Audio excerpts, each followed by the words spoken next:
Thank you. I was approached, well, I wasn't approached, I volunteered like I always do. And I love glass. I mean, I did the, on the dinnerware set. I just love the beauty and what people can do with different forms of glass. So we talked about Tiffany, because I love the Tiffany lamp, the lampshades, everything here. And then it was a year of women last year, and I was supposed to do this talk in April or May, right in the middle of COVID, and we decided to postpone it. So then it evolved from Tiffany to a new light on Tiffany, Clara Driscoll and the Tiffany Girls. So when I agreed to do this, I thought, where in the heck am I going to find enough information to fill a speak about this? Lo and behold, Amazon had this book. Perfect. Oops. It was very, very resourceful, very informative. It will be donated to Ruthmere, so if you would want to read it or look at the wonderful pictures, it will be after I get done looking at it all myself. So in looking through this, I downloaded tons of articles that ended up about Clara. So it was really easy to put this presentation together. The difficult part was how much do I say and what parts are the most important. And of course, because of COVID, I was supposed to go to Cleveland, and they were going to do various Tiffany lamps and stuff. I think it was supposed to run in the spring. Again, because of COVID, it didn't happen. But I was able to download, because they did a virtual tour of all the Tiffany pieces they had. So I downloaded some, and I'll share that with you as well. Let's start with the introduction. I love this first little paragraph. I was met by a new official who asked who I was. I looked at him with one of those, I wasn't born yesterday, I was here before you were born expression, and told him I was Mrs. Driscoll from New York, Tiffany Studios. So Clara was one of the many creative artists that was employed by Tiffany from the late 1880s till about 1909. And also the wonderful thing about this book, excuse me, is in the back they list not all, but many of the Tiffany girls that were important during that time. But she's the key person, and as we go through the session, we'll kind of learn why. Part of it is she supervised the execution of many of his most celebrated leaded windows and mosaics. I thought Tiffany was strictly stained glass, but it wasn't. There were some beautiful mosaic pieces that are also in this book. More important, she designed most of the leaded glass lamps and many of his objects of art.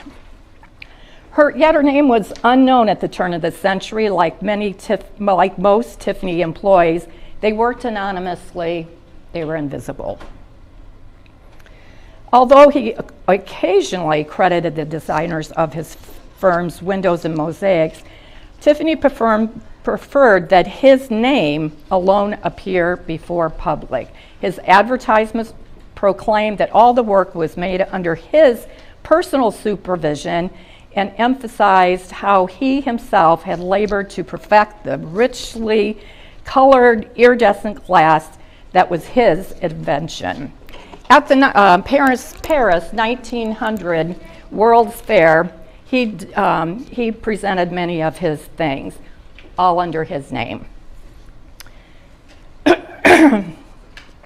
And Clara was never publicly announced, but neither were the contributions of Arthur.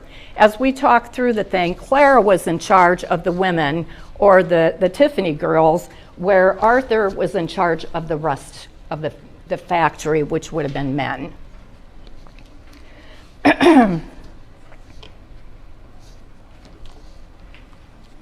So none of their awards were published, but Tiffany's were. And her achievements might have gone unnoticed by modern historians had not been a short discussion of her work in a 1904 article on highly paid women in New York Daily News. And much more important, the recent discovery of hundreds of pages of her correspondence from the turn of the century.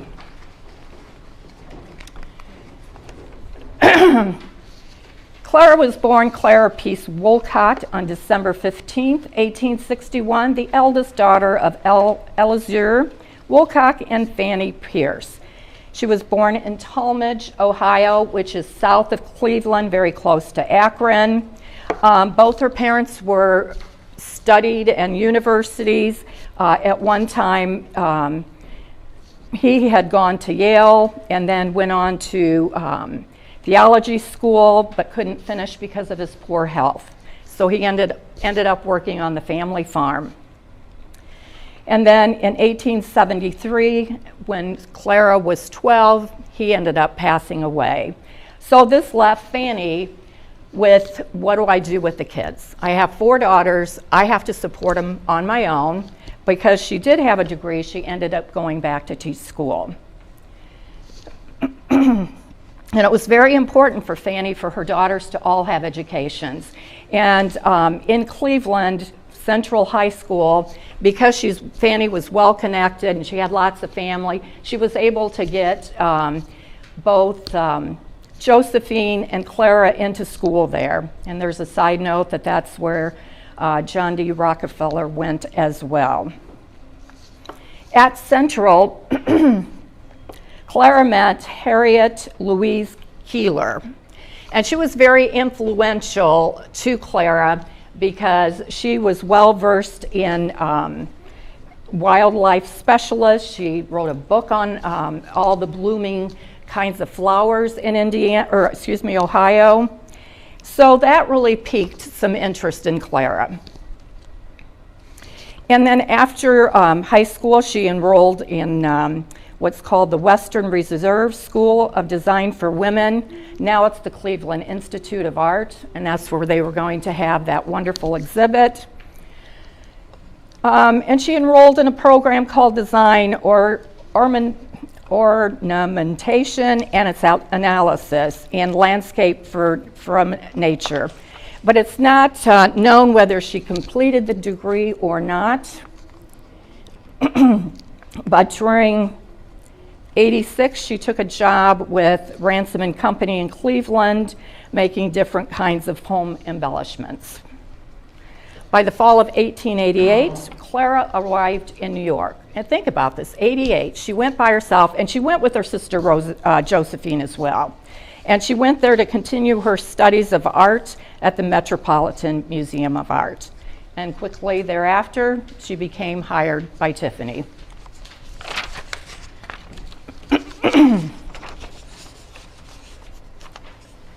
The progressive period, I think, is very important with the history when we look at Clara and other women of this time period. She became the embodiment of the new woman, and this was a term that was started during the progressive period to designate women actively participating in urban life. What do we think about when we think about women in working in the 1800s? What comes to mind? Factories. Farms, or we're talking about urban, but you're right, farms. What would they have been doing, what we thought of in the urban environment? Yeah, any of that, sweatshops, you said factories. That's what we thought about. However, when you think of Clara, she wasn't any of those. And there was a group of women that were college educated, and colleges were accepting women. So it was a whole new look to that era. And then she really embodied what was the new woman. And as I said, it was very important for her from her mother's point of view that the girls get a college education so they can make themselves into something. And I thought this was interesting. Soon the urban population of unmarried women outnumbered those of unmarried men. From 1880 to 1930, the national female labor force increased by 307%, by which half of all single women were earning wages. In major cities, the increase was more acute. In Chicago, for example, the female labor force increased to more than 1,000%. I think that's exciting. And it's not what I would have thought about either. And it goes on to say women were working in sweatshops, et cetera, et cetera.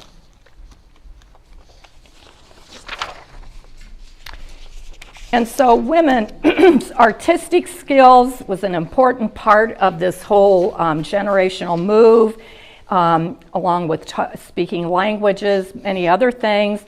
So it wasn't surprising that women were employed at many firms, book design, doing pottery, china, glassmaking. So although they were working in these fields, they were rarely recognized. They were part of the invisible workforce.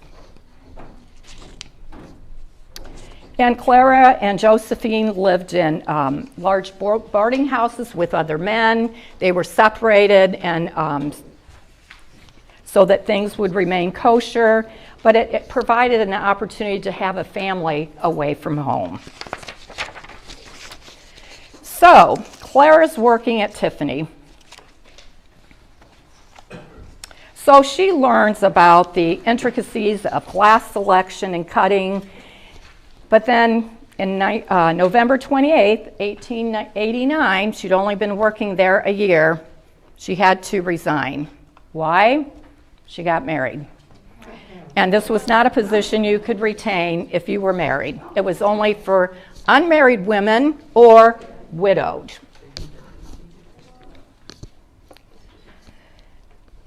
But unfortunately, Mr. Driscoll, who was 30 years her senior, died in 1892.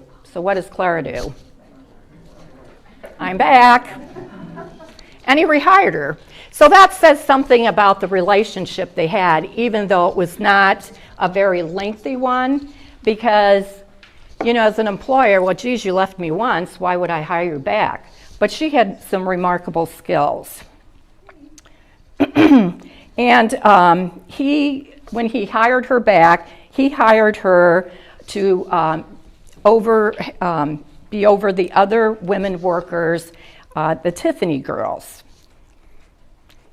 And Mr. Tiffany believed that women were better suited for small handwork, like the little objects of art, but because they possessed natural decorative taste and keen perception of color. There we go, girls. So when Clara took over it was originally called the Women's Cutting Glass Department, she had 6 female employees. After 2 years, she had 35 women working for her. And she lived in Manhattan with some other girls that were working at Tiffany. Then in 1896, here she goes again, she accepts a marriage proposal from Edwin. And poor Edwin, they went to Ohio she had to quit again. Again, I had to resign. So they went to Ohio to visit his parents and, before they went on the big wedding, whatever they were going to do. Edwin fell ill. And he couldn't be found. Oh. So Clara, what was she supposed to do? Was despaired, but she ended up going back to New York City in September. Edwin resurfaced after 5 years, but Clara didn't have anything to do with them. Yes. Whew, man. So by November of 1897, what is Clara doing? She goes back to Tiffany, and he takes her back. And during this tenure was her most creative period in her career. Many of the Tiffany girls executed some of the most prestigious commissions for leaded windows and mosaics. And during this time, Clara really became her own person in learning to design lampshades and other things. I thought this was interesting and very telling of Mr. Tiffany. He paid the men and women in his company the same amount. So there was an uprising from the men. You know, the women were doing such a good job that they threatened to picket and leave the firm and, you know, all those men things. But Tiffany wouldn't hear of it. The only thing he agreed to, that instead of 35, she could only retain 27 people, girls. So she did get to continue designing lampshades and all the other things that she did.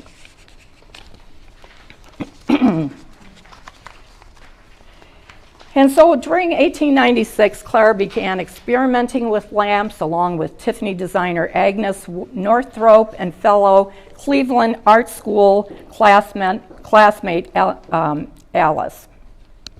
I couldn't find a picture of this, but they designed the flying fish lamp and deep sea mosaic. Well, I take it back. I found one on Pinterest. So when I went to enlarge it, it didn't work. So most of her inspirations, in this book particularly, it's all about real life nature kinds of things that she developed. So throughout her career, I'll show you some of the pictures. Beautiful floral, beautiful. I mean, this one's called the spider web. Who would have thought? But it was her interest in nature that piqued and helped her create her work. Then in 1900, World's Fair, Clara did get to, or Mr. Tiffany, excuse me, put the wisteria lamp in.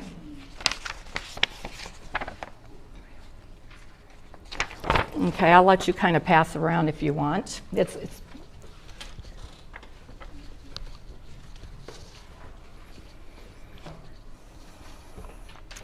There are over 2,000 pieces of glass in that one lamp. Can you imagine trying to assemble that? Amazing.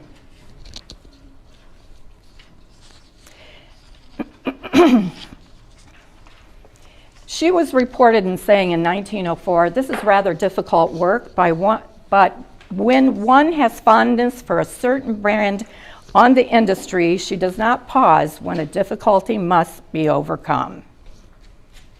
The work is a new departure for women, and I believe I like that. For myself, I'm exceedingly fond of it, much more so than one of mere designing. So Mr. Tiffany continued to give her more responsibilities, a bigger budget, and artistic freedom. And he actually invited her to her home studio. And their relationship was an artistic relationship, nothing more than that, but he really appreciated her, the genius for her work.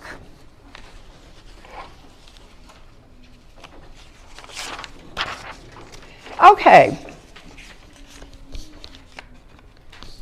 This was so interesting, and it was so exciting to read this book because this is where a lot of unearthing occurred as to what was presumably her designs versus Tiffany's.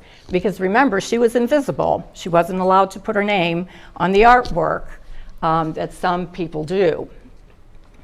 So years ago, I mean, this is before phones and, you know, all that. People wrote letters in longhand to each other. And these letters were sent from one family member to the next, you know, kind of like Facebook. You post something and then somebody reacts to it and they go on. They were called round robin letters. Has anybody heard about those before? Have you? Well, among the Wolcott family, we had the Pierce Wolcott women. We have to thank them for saving all the round-robin letters, beginning with the grandmother and ending up with the death of the granddaughter. So when Fanny and Elijah were apart, he was going to school. I mean, she writes to him. It's such a lost art.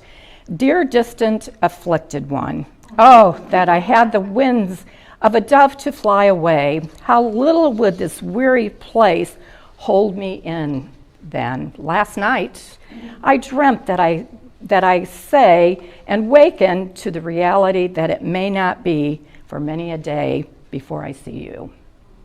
I mean, isn't that wonderful? It's just so romantic. So, you know, the Wolcott daughters, there were a lot of things going on. We know Josephine went with Clara to New York, but she ended up going back to Talmadge to resume teaching there. So they're writing about this. And just some of the things that Clara wrote. She said she saw the New York subway being built. Wow, that's amazing. And all the different things, and talking about her life.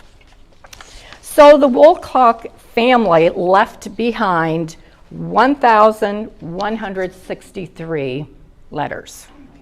So I might start with Clara, went to Josephine, went to the mother. Everybody added to it. And guess what? That's how we know what the various designs, which ones were hers. I mean, she talks about designing the daffodil. I didn't have the daffodil here. Lamp. And it was over 1,000 pieces. And she talked to her family how she drew it out, how she cut the glass and everything.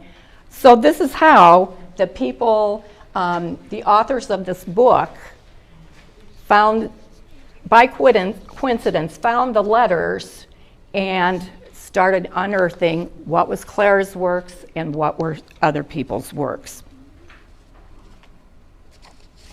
I had another.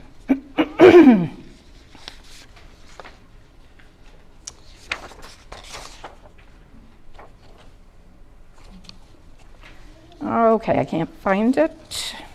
Oh, while doing research on the book, and this is from one of the authors, at the Queen's Historical Society, Gray found historically valuable letters written by Clara to her mother's sisters during the time she was employed at Tiffany.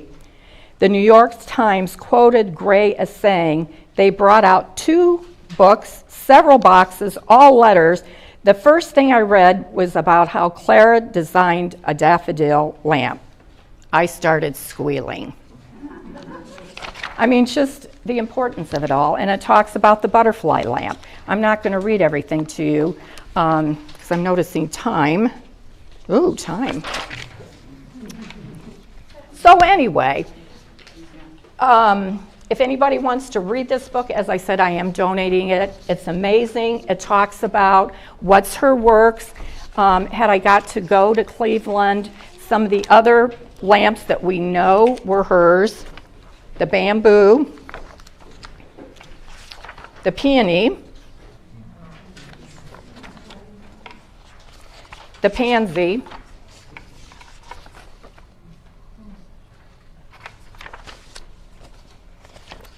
the woodbine,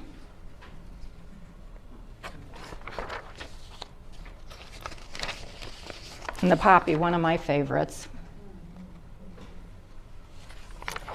and the peacock. I mean, look at that. So they did the research, and they were fairly confident those were the lamps she developed. So in 1909, Clara agreed to marry a very good friend, Edward Booth. So what did she have to do? She had to resign yet again. But she spent many years there at Tiffany, and obviously the number of works that she was able to develop was amazing. So she was married to Edwin for 35 years, but she continued doing other kinds of design work. She managed to find, despite the gendered expectations of her age, not only the satisfaction of seeing one's creative ideas executed with care and its finished products, but equally profound experience of a loving marriage and a home of one's own. So it was documented that Clara probably made $10,000 in her last years at Tiffany. A lot of money back then. I Googled, and according to what that money would be today, it was about $313,000. So he valued her and her artistic creativity. Mr. Tiffany, I didn't get to read it, but that's a real good book about the relationship. And also I brought this one, but you guys are dying to know, how did Walter find our own Tiffany pieces here at the museum? Excellent chapter in there that talks about that. So make sure and read this book if you haven't. And look at the back cover. Oh, thank you. Is that that's ours? It is. And stop me if you don't have time. One more thing. Go for it. Sorry. Working at the museum, doing the tours and everything, a couple of my guests said, hey, have you ever been to Kokomo opalescent glass? I have not. And somebody else said that. So I have a girlfriend, we do field trips. And I said, Catherine, we're doing this field trip. So off we went and did a tour. It is amazing. I think it was well, because we had a lot of questions in our group.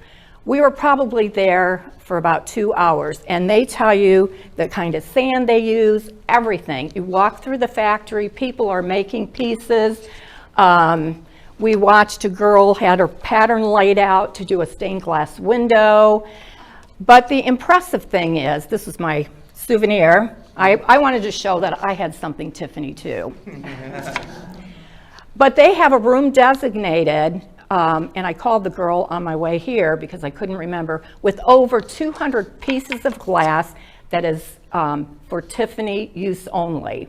So if you have a lamp that you want to have a couple pieces that you want replaced, whatever, but that room has 200 colors that Tiffany used. So it's well worth the visit if anybody wants to go on a field trip. Is it truly in Kokomo? Yes, yes. And when I called, they're open for tours, limited to 10. Road trip. Yep, road trip. Sounds like an idea. And then I have a restaurant that I went to that would be wonderful. So anyway. And leading your bus tour. Yeah. So let's give one last round of applause to Marty.